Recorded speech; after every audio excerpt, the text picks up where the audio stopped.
Hello friends, welcome to Swift Study dedicated to excellence. So friends, आज का हमारा topic होगा सामाजिकरण की प्रक्रिया, सोशलाइजेशन प्रोसेस, जो कि सीडीपी में सीटेट जूनियर और प्राइमरी दोनों ही लेवल पर काफ़ी इम्पोर्टेंट टॉपिक है। सो फ्रेंड्स, आइए बात करते हैं सामाजिकरण की प्रक्रिया, सोशलाइजेशन प्रोसेस की। अगर आपने हमारा चैनल सब्सक्राइब ना किया हो तो सब्सक्राइब कर दीजिए। सो फ्रेंड्स, हम बात करेंगे सामाजिकरण की। सामाजिकरण को विस्तृत रूप से जानेंगे और इससे संबंधित सारे सिद्धांतों को भी हम विस्तृत रूप से जानेंगे कि क्या होता है सामाजिकरण और इससे संबंधित सिद्धांत। देखिए फ्रेंड्स, मनुष्य जो होता है वो एक सामाजिक प्राणी है। बिना समाज के किसी भी व्यक्ति के सर्वांगीण विकास की कल्पना नहीं की जा सकती। जैसा कि मैंने आपको पहले भी बताया था कि विकास के लिए सारे ही आयाम काफ़ी महत्वपूर्ण होते हैं, जो कि सर्वांगीण विकास के लिए ज़रूरी होते हैं। तो जो सामाजिक विकास हमारा है वो भी तो ज़रूरी है हमारे सर्वांगीण विकास के लिए। तो वही तो इसमें लिखा है कि किसी भी व्यक्ति के सर्वांगीण विकास की कल्पना नहीं की जा सकती समाज के बिना। देखिए, सामाजिकरण केवल कौशल क्षमता प्राप्त करना, अनुकरण करना ही नहीं है, अपितु इसके माध्यम से व्यक्ति जीवन से संबंधित विभिन्न प्रकार के व्यवहार को भी सीखता है, यथा परोपकार करना, आत्मनिर्भर होना, सभ्य एवं सुशील बनना इत्यादि। देखिए, इसके माध्यम से व्यक्ति अपने संस्कार, धर्म, संस्कृति, मानवीय मूल्यों, नैतिकता इत्यादि को भी सीखता है। देखिए, सामाजिकरण के महत्वपूर्ण घटकों में परिवार, समाज एवं समुदाय की महत्वपूर्ण भूमिका होती है।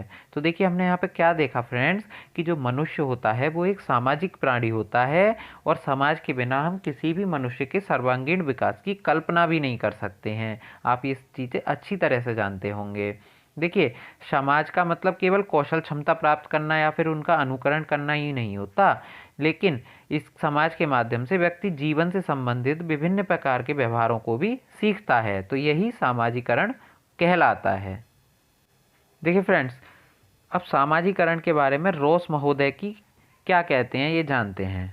तो ये कहते हैं कि सामाजिकरण सहयोग करने वाले व्यक्तियों में हम भावना का विकास करता है और उनमें एक साथ कार्य करने की इच्छा तथा क्षमता का विकास करता है। तो हमने यहाँ क्या देखा कि जो सामाजिकरण है वो सहयोग करने वाले व्यक्तियों में हम की भावना का विकास कर रहा है और उनमें जो है एक साथ कार्य करने की इच्छा और क्षमता का भी विकास करता है। तो यही सामाजिकरण कहलाता है। सो आइए अब हम बात कर लेते हैं सामाजिकरण से संबंधित सिद्धांतों की, कि वो कौन कौन से सिद्धांत होते हैं जो कि सामाजिकरण से संबंधित होते हैं, जो कि रिलेटेड होते हैं सामाजिकरण से। तो फ्रेंड्स, सामाजिकरण से संबंधित जो पहला सिद्धांत होता है वो होता है स्वदर्पण का सिद्धांत। देखिए, इस सिद्धांत के जो प्रतिपादक हैं वो हैं कूले। ये जो सिद्धांत दिया है ये कूले ने दिया है। देखिए, इन्होंने क्या कहा है, इनके अनुसार सामाजिकरण जो है वो सामाजिक अंतरक्रिया पर आधारित होता है। समाज तथा अन्य बाहरी लोगों के संपर्क में आने से बालकों में स्वधारणा यानी कि स्वयं के बारे में सोचना के बारे में विकसित होती है। कूले के सामाजिकरण के प्राथमिक समूह में परिवार, आसपास का वातावरण एवं खेल समूह इत्यादि मानव स्वभावों को विकसित करने की प्रथम पाठशाला होती है। इन्होंने कहा है कि बच्चा जो है वो जब बाहरी लोगों में, समाज के संपर्क में आता है तो उसमें स्वधारणा यानी कि स्वयं के बारे में वो सोचने लगता है ना। और जो कूले हैं इन्होंने ये भी कहा है कि सामाजिकरण के लिए जो प्राथमिक समूह जो होता है उसमें कौन कौन से चीज़ें आती हैं, परिवार आता है, आसपास का वातावरण आता है तथा खेल समूह इत्यादि। तो यही होता है स्वदर्पण का सिद्धांत जो कि कूले ने दिया है। हाय फ्रेंड्स, अगले सिद्धांत की बात कर लेते हैं जो कि है मैं और मुझे का सिद्धांत। ये सिद्धांत दिया है मीड महोदय ने। इन्होंने कहा कि हम समाज में अपनी भूमिका निर्वाह करते हैं। बालकों में धीरे धीरे ये अवधारणा विकसित होने लगती है कि उसकी बातें तथा व्यवहारों का अन्य व्यक्तियों पर कैसा प्रभाव पड़ता है। इसके माध्यम से बालकों में मैं की भावना विकसित होती है एवं उनकी सामाजिकरण तीव्र गति से आरंभ हो जाता है। इस प्रकार से उसमें मुझे की भावना का विकास होने लगता है और मुझे के कारण वह सामाजिक गतिविधि से और प्रभावित होने लगता है। मैं और मुझे का मिश्रित रूप ही स्वयं है। ये एक दूसरे के पूरक हैं, ना कि पृथक। तो इन्होंने कहा कि बच्चा जो है जब समाज में जाता है तो वो धीरे धीरे उसमें मैं की भावना विकसित होने लगती है कि लोगों की मेरे बारे में क्या विचार हैं, मैं समाज में क्या अपना ओहदा रखता हूँ, क्या मेरा स्टेटस है, और मैं के बाद फिर मुझे की भावना विकसित होने लगती है। और जब मैं और मुझे दोनों ही भावनाएं मिलकर ही स्व का रूप धारण कर लेती हैं, और मैं और जो मुझे है ये एक दूसरे के पूरक होते हैं, ना कि अलग अलग होते हैं। तो क्या हमने देखा कि मैं और मुझे का सिद्धांत मीड महोदय ने दिया, जो कि समाज में जब बालक जाता है तो उसमें मैं और मुझे की अवधारणा या भावना विकसित होने लगती है। तो यही है मैं और मुझे का सिद्धांत, सामाजिकरण से जो कि संबंधित है। अगला सिद्धांत जो कि सामाजिकरण की प्रक्रिया से संबंधित है वो है सामूहिक प्रतिनिधित्व का सिद्धांत। देखिए ये जो सिद्धांत है, ये सिद्धांत दिया है दुर्खिम महोदय ने, जो कि एक महान दार्शनिक थे। इन्होंने सामूहिक प्रतिनिधित्व के सिद्धांत को जन्म दिया है। देखिए इनके कथन अनुसार ये क्या कहते हैं कि प्रत्येक समाज में अपनी विचारधारा, मूल भाव, विश्वास, आदर्श, संस्कार तथा मान्यताएं प्रगतिशील अवस्था में होती हैं, है ना। प्रगतिशील अवस्था में ही तो होती हैं विचारधाराएं, या मूल्य हैं, या भाव हैं, या विश्वास हैं, आदर्श हैं, संस्कार, ये सभी प्रगतिशील अवस्था में होते हैं किसी भी समाज में। और जिसे समाज के व्यक्तियों द्वारा तथा मान्यताएं जिसे समाज के व्यक्तियों द्वारा स्वीकृति मिली हुई होती है, जिन विश्वासों को, आदर्शों को, संस्कारों को, विचारधाराओं को मनुष्यों द्वारा, समाज के व्यक्तियों द्वारा मान्यता मिली हुई होती है। बालक जिस समाज में जन्म लेता है वह उस समाज के लोगों द्वारा किए गए आचरण एवं व्यवहार का अनुकरण करता है। इस प्रकार सामाजिकरण की प्रक्रिया अपनी गति से चलती रहती है। देखिए प्रत्येक समाज की अपनी अलग अलग धार्मिक भावनाएं होती हैं, विश्वास होते हैं, आदर्श होते हैं, संस्कार होते हैं, मूल्य होते हैं, भाव होती हैं, विचारधाराएं होती हैं। तो सभी समाज की अलग अलग ये सारी चीज़ें होती हैं, ये अपनी गति से चलती रहती हैं प्रगतिशील अवस्था में। और जब बच्चा उसी समाज का, उसी लोगों के विचारों, विश्वासों, आदर्शों का ही तो अनुकरण करेगा। तो यहाँ हमें क्या पता चलता है कि इस प्रकार सामाजिकरण की जो प्रक्रिया है वो अपनी गति से चलती रहती है, निरंतर चलती रहती है, वो कभी रुकती नहीं है। तो यही कहता है सामूहिक प्रतिनिधित्व का सिद्धांत। आइए फ्रेंड्स अब आगे बढ़ते हैं। अब हम बात करेंगे सामाजिकरण को प्रभावित करने वाले विभिन्न कारक, the factors which affect the socialisation process. देखिए फ्रेंड्स, बालक के जो सामाजिकरण होता है ना, उस पर पालन पोषण का बहुत ही गहरा प्रभाव पड़ता है। अब देखिए जिस प्रकार का वातावरण बालक को जो है वो प्रारंभिक जीवन में मिलता है, तथा जिस प्रकार से माता पिता का पालन पोषण करते हैं, उसी के अनुरूप तो बालक में भावनाएं तथा अनुभूतियां विकसित होंगी। लेकिन अगर हम इसे दूसरे शब्दों में कहें तो बालक जो है वो समाज विरोधी आचरण उसी समय करता है जब वह स्वयं को समाज के साथ व्यवस्थापित नहीं कर पाता। तो एक बहुत बड़ा फैक्टर होता है पालन पोषण, जो कि सामाजिकरण को प्रभावित करता है। अब बात करते हैं अगले फैक्टर सहानुभूति यानी सिंपैथी की, जो कि इफेक्ट डालता है सोशलाइजेशन प्रोसेस पर। देखिए पालन पोषण की तरह ही सहानुभूति का भी बालक के समाजीकरण में बहुत ही गहरा प्रभाव पड़ता है। इसका कारण क्या होता है? इसका कारण ये है कि सहानुभूति के द्वारा बालक में अपनत्व की भावना विकसित हो जाती है। अब इसका परिणाम क्या आता है? इसका परिणाम ये आता है कि वह एक दूसरे में भेदभाव करना सीख जाता है, और वो उस व्यक्ति को अधिक प्यार करने लगता है जिसका व्यवहार उसके प्रति सहानुभूतिपूर्ण होता है। आपने देखा होगा कि बच्चा परिवार में किसी से ज़्यादा प्यार रखता है, जैसे किसी से ज़्यादा लगाव रखता है, किसी से कम लगाव रखता है। तो वो यही होता है सहानुभूति, कि जो उसके साथ सहानुभूति रखता है उससे वो ज़्यादा लगाव रखता है और दूसरे से कम लगाव रखता है। तो यही होता है सहानुभूति, सिंपैथी। अब बात करते हैं अगले फैक्टर सामाजिक शिक्षण, सोशल टीचिंग की। ये क्या होता है? देखिए सामाजिक शिक्षण का भी जो है बालक के सामाजिकरण पे बहुत ही गहरा प्रभाव पड़ता है। अब यहाँ पे ध्यान जो है वो किस बात पर देना है? वो इस बात पर देना है कि जो सामाजिक शिक्षण का आरंभ जो होता है वो परिवार से होता है। भाई समाज ही तो प्राथमिक पाठशाला बताया था। किसने बताया था? कूले महोदय ने बताया था कि ये जो होती है हमारा परिवार जो होता है वो प्रथम पाठशाला होता है सामाजिकरण का। वही बात तो यहाँ पे है कि सामाजिक शिक्षण का आरंभ भी तो परिवार से ही होगा। फिर जहाँ पर जो है बालक के जो माता पिता हैं, भाई बहन हैं तथा अन्य सदस्य हैं परिवार के, वो उनसे ही जैसे खान पीना सीखना, कि कैसे खाना पीना है, रहना सहना सीखना, थोड़े बहुत शब्द सीखना, शिक्षा ग्रहण करना, तो ये सारी चीज़ें परिवार से ही होती हैं। तो यही होता है सामाजिक शिक्षण, सोशल टीचिंग, जो कि इफेक्ट डालता है सोशल प्रोसेस पर। आइए फ्रेंड्स बढ़ते हैं आगे, बात करते हैं अगले फैक्टर की, अगले कारक की, जो कि प्रभाव डालता है सामाजिकरण की प्रक्रिया पे। वो अगला कारक है पुरस्कार एवं दंड, अवार्ड एंड पनिशमेंट। देखिए, बालक के समाजीकरण में पुरस्कार और दंड का बहुत ही महत्वपूर्ण प्रभाव पड़ता है। कैसे पड़ता है? देखिए, जब बालक जो है वो समाज के आदर्शों और उसकी मान्यताओं के अनुसार व्यवहार करता है, जो कि एक समाज में मान्य है, तो लोग जो है उसकी प्रशंसा करते हैं। साथ ही वह समाज के हितों को दृष्टि में रखते हुए जब कोई विशिष्ट व्यवहार करता है तो उसे पुरस्कार भी मिलता है। जब कोई बहुत ही विशिष्ट अच्छा काम करता है तो, और इसी के उल्टा जब हम देखें, विपरीत देखें, कि जब बालक असामाजिक व्यवहार करता है तो उसे दंड दिया जाता है, पनिश किया जाता है, और जिसके भय से वो ऐसा कार्य फिर दोबारा नहीं करता। तो बच्चे के व्यवहार पर पुरस्कार और दंड का बहुत ही महत्वपूर्ण प्रभाव पड़ता है। कैसे पड़ता है? कि अगर वो कोई ऐसा कार्य करे जो कि समाज के हित में हो, विशिष्ट हो, तो उसे वो पुरस्कार प्राप्त होता है, उसे वाह प्रशंसा मिलती है, और वो उससे मोटिवेट होकर, पुनर्बलित होकर वो फिर से अच्छा काम करने के लिए प्रेरित होता है। और वहीं अगर वो कुछ ऐसा काम कर दे जो कि समाज में मान्य नहीं है, तो फिर उसे दंड भी दिया जाता है, और जिसके भय से वो आगे ऐसा कार्य ना करे, वो ऐसी कोशिश करता है कि मुझे आगे दंड ना मिले। तो यही होता है बहुत ही इम्पोर्टेंट कारक, बहुत ही इम्पोर्टेंट फैक्टर, पुरस्कार एवं दंड, अवार्ड एंड पनिशमेंट, जो कि इफेक्ट डालता है किसी भी चाइल्ड के सोशलाइजेशन प्रोसेस में। तो आइए फ्रेंड्स, अगला थोड़ा सा बात हम वंशानुक्रम हेरिडिटी की भी कर लेते हैं, जो कि ये भी इम्पोर्टेंट कारक होता है सामाजिकरण की प्रक्रिया में। क्यों होता है? क्योंकि समाज वातावरण है, और हम ये अपने पिछले टॉपिक में पढ़ा था कि समाज और वंशानुक्रम एक दूसरे से जटिल रूप से जुड़े हुए हैं।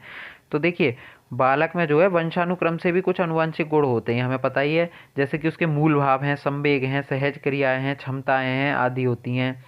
अब इनके अतिरिक्त तो उनके अनुकरण एवं सहानुभूति जैसे गुणों में भी वंशानुक्रम की प्रमुख भूमिका होती है। तो फ्रेंड्स, ये जो सारे तत्व होते हैं ये सामाजिकरण के लिए उत्तरदायी होते हैं, क्योंकि हमने पिछले टॉपिक में भी बहुत अच्छी तरीके से ये जाना था कि समाज जो है वो एक वातावरण ही तो है, पर्यावरण ही तो है। क्योंकि पर्यावरण क्या है? परि और आवरण, चारों ओर से जो इसने हमें ढक रखा है, तो समाज हमारे चारों ओर है, तो वो हो गया वातावरण। और अनुवांशिक क्रम और वातावरण एक दूसरे से परस्पर संबंधित हैं।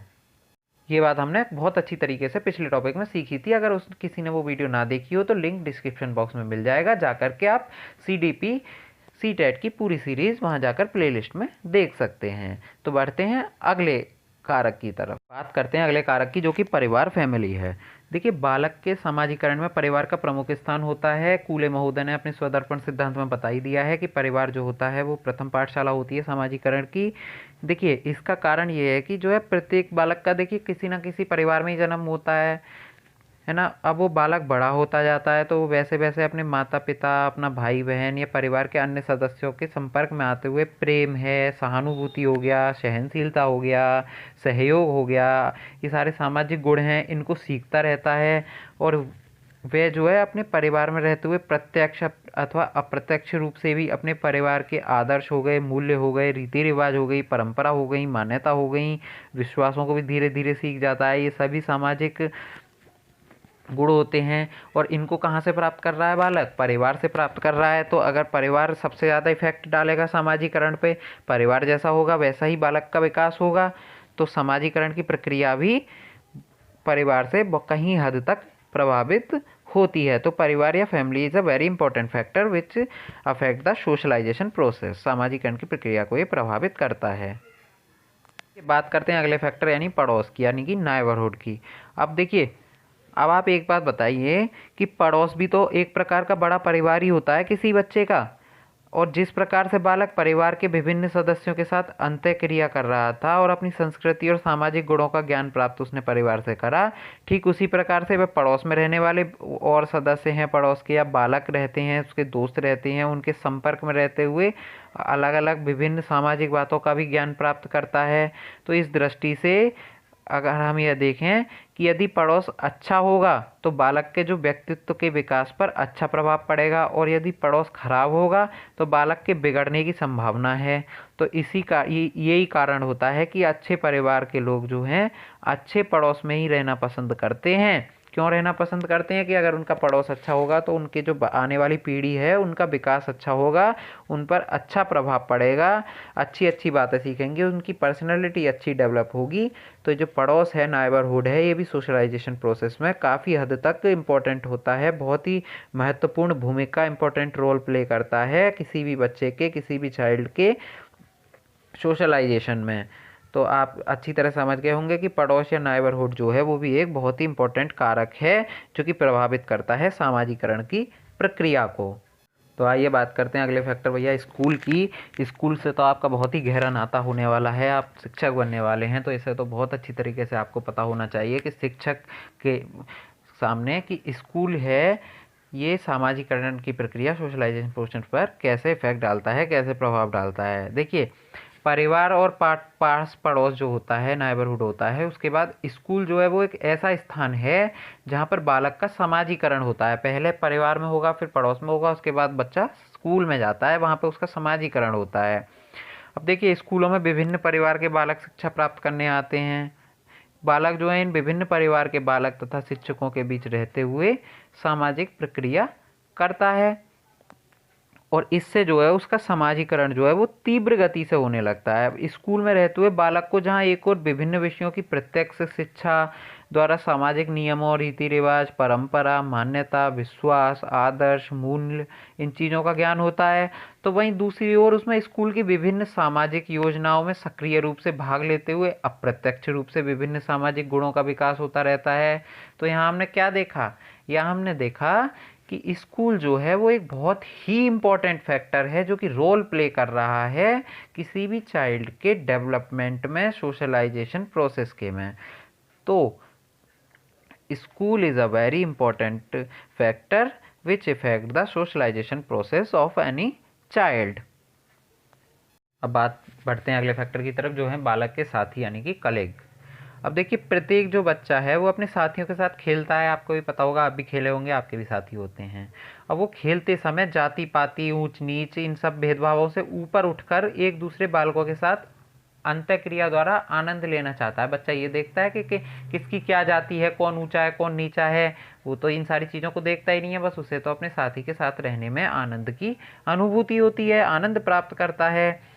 तो इस कार्य में उसके साथ ही महत्वपूर्ण भूमिका निभाते हैं सोशलाइजेशन प्रोसेस में, वो एक दूसरे का हेल्प करते हैं सोशल बनने में। तो बालक के साथ ही भी इम्पोर्टेंट फैक्टर होते हैं सामाजिकरण की प्रक्रिया में। बात करते हैं आगे समुदाय यानी कम्युनिटी। देखिए, बालक के समाजीकरण में समुदाय या फिर समाज का बहुत ही गहरा प्रभाव होता है। प्रत्येक समाज जो है या समुदाय अपने विभिन्न विभिन्न साधनों तथा विधियों के द्वारा बालक का समाजीकरण अपना परम कर्तव्य समझता है। देखिए, इन साधनों के अंतर्गत जातीय तथा राष्ट्रीय प्रथाएं हो गई, परंपराएं हो गई, मनोरंजन हो गया, राजनीतिक विचारधाराएं हो गई, धार्मिक कट्टरता हो गई, संस्कृति हो गई, कला साहित्य हो गई, इतिहास हो गया, जातीय पूर्व धारणाएं हो गई, तो आदि ये सारी चीज़ें समुदाय के अंतर्गत ही आती हैं। और समुदाय जो होता है वो बहुत ही इम्पोर्टेंट फैक्टर होता है जो कि एक सामाजिकरण की प्रक्रिया को प्रभावित करता है। तो यहाँ हमने क्या देखा कि जो समाज है, जो कि ये समुदाय है, हमारी कम्युनिटी है, वो जिस बच्चे की जैसी होगी तो बच्चे का विकास भी वैसा ही होगा। तो यहाँ हमने क्या देखा कि जो समुदाय है, कम्युनिटी है, वो सामाजिकरण की प्रक्रिया को काफ़ी हद तक प्रभावित कर रही है। आगे हम बात करते हैं धर्म यानी कि रिलीजन की। देखिए, धर्म का बालक के समाजीकरण में बहुत ही इम्पोर्टेंट फैक्टर होता है, बहुत ही इम्पोर्टेंट योगदान होता है धर्म का बालक, किसी भी बालक के समाजीकरण में। देखिए, हम ये देखते हैं कि प्रत्येक धर्म के कुछ संस्कार होते हैं, कुछ परंपराएं होती हैं, कुछ आदर्श होते हैं और कुछ मूल्य होते हैं। तो जैसे जैसे बालक अपने धर्म और अन्य धर्मों के व्यक्तित्व एवं समूहों के संपर्क में आता जाता है, वैसे वैसे वह उक्त सभी बातों को स्वाभाविक रूप से सीखता है। आप सभी लोगों के अपने अलग अलग धर्म होते हैं, तो आप सभी लोग अपने अपने धर्म के अनुसार ही व्यवहार करते हैं, अपने दैनिक जीवन को अपने व्यवहार, अपने धर्म से के हिसाब से ही जीवन यापन अपना करते हैं। तो यहाँ हमने क्या देखा कि जो धर्म है, जो रिलीजन है, वो भी काफ़ी इम्पोर्टेंट फैक्टर होता है जो कि सोशलाइजेशन प्रोसेस में किसी भी बच्चे के में बहुत ही इम्पोर्टेंट होता है। तो धर्म जो है धर्म सोशलाइजेशन से काफ़ी हद तक जुड़ा हुआ है। तो religion is a very important factor which effect the socialisation process of a child. धर्म जो है वो बहुत हद तक प्रभावित करता है सामाजिकरण की प्रक्रिया को। देखिए, अब हम बात करेंगे सामाजिकरण के प्रकारों की। यहाँ तक हमने क्या जाना कि सामाजिकरण क्या होता है, इससे संबंधित सिद्धांत क्या क्या हैं, सामाजिकरण के क्या क्या सिद्धांत हैं, और सामाजिकरण को कौन कौन से फैक्टर इफेक्ट डालते हैं, सामाजिकरण को कौन कौन से कारक जो हैं वो प्रभावित करते हैं। अब हम आगे जानेंगे कि सामाजिकरण के कौन कौन से प्रकार होते हैं, टाइप्स ऑफ सोशलाइजेशन, सामाजिकरण के प्रकार। फ्रेंड्स, सबसे पहले जो हम सामाजिकरण के प्रकारों में बात करते हैं वो हम बात करते हैं प्राथमिक सामाजिकरण की। देखिए, बालकों में भविष्य में होने वाले सामाजिकरण के लिए आधार सृजित करना है प्राथमिक सामाजिकरण जो है। देखिए, सामाजिकरण की इस अवस्था में बालक जो है वो अपने जीवन की शुरुआत करता है। बालक समाज के माध्यम से ही व्यवहारिक ज्ञान सीखता है, शिक्षा है, संस्कृति है, मूल्य हैं, अभिवृत्ति है, इन सभी का विकास जो है वो भी इसी चरण में होता है। प्राथमिक सामाजिकरण के मुख्य अभिकर्ता के रूप में परिवार और मित्रों की भूमिका होती है। तो यही होता है प्राथमिक सामाजिकरण। इसका जो कर्तव्य कार्य है ये भविष्य में होने वाले किसी भी बच्चे के सामाजिकरण के लिए आधार सृजित करना ही प्राथमिक सामाजिकरण का कार्य होता है। इस चरण में शिक्षा, संस्कृति, मूल्य तथा वृत्ति का विकास होता है। और जो प्राथमिक चरण है इसके जो मुख्य अभिकर्ता हैं वो परिवार और मित्र होते हैं। तो यहाँ हमने क्या देखा कि प्राथमिक सामाजिकरण जो है वो हमारा आधार बन रहा है आगे होने वाले सामाजिकरण के लिए। इस चरण में संस्कृति, मूल्य, अभिवृत्ति और शिक्षा का विकास होता है। और जो है मुख्य अभिकर्ता जो हैं इस चरण के वो परिवार और मित्र हैं। एंड फ्रेंड्स, दूसरा जो प्रकार होता है सामाजिकरण का वो होता है द्वितीय या फिर गौण सामाजिकरण। ये क्या होता है? देखिए, इसके माध्यम से बालक जो है वो सामुदायिक तरीके से सीखने के व्यवहार को अपनाता है। इस प्रकार के सामाजिकरण का माहौल विद्यालयों में, खेल के मैदान एवं पड़ोसियों के संदर्भ में देखने को मिलता है, जो बालकों को व्यावहारिक रूप से सभ्य बनाने के महत्वपूर्ण भूमिका निभाते हैं। तो गौण सामाजिकरण में कौन कौन लोग आते हैं? गौण सामाजिकरण में आते हैं विद्यालय हो गया, पास पड़ोस हो गया, खेल के मैदान हो गए, पड़ोसी हो गए। और प्राथमिक में कौन कौन आते थे? परिवार और मित्र। और द्वितीय या गौण में कौन कौन से आ गए? विद्यालय हो गया, खेल का मैदान हो गया, पड़ोसी हो गए। ये सभी लोग किसी भी बच्चे को व्यावहारिक रूप से सभ्य बनाने में महत्वपूर्ण भूमिका निभाते हैं। तो यही होता है द्वितीय या फिर गौण सामाजिकरण। सो फ्रेंड्स, आज के लिए बस इतना ही। मिलते हैं नेक्स्ट वीडियो में, इस टॉपिक को पूरा करेंगे। तब तक के लिए नमस्कार। अगर आपको वीडियो अच्छी लगी हो तो लाइक एंड शेयर कर दीजिए, साथ ही सब्सक्राइब बटन दबा दीजिए और बेल आइकन दबा दीजिए, जिससे कि आपको आगे आने वाली नेक्स्ट वीडियो का नोटिफिकेशन प्राप्त हो सके। तो नमस्कार friends, have a good day.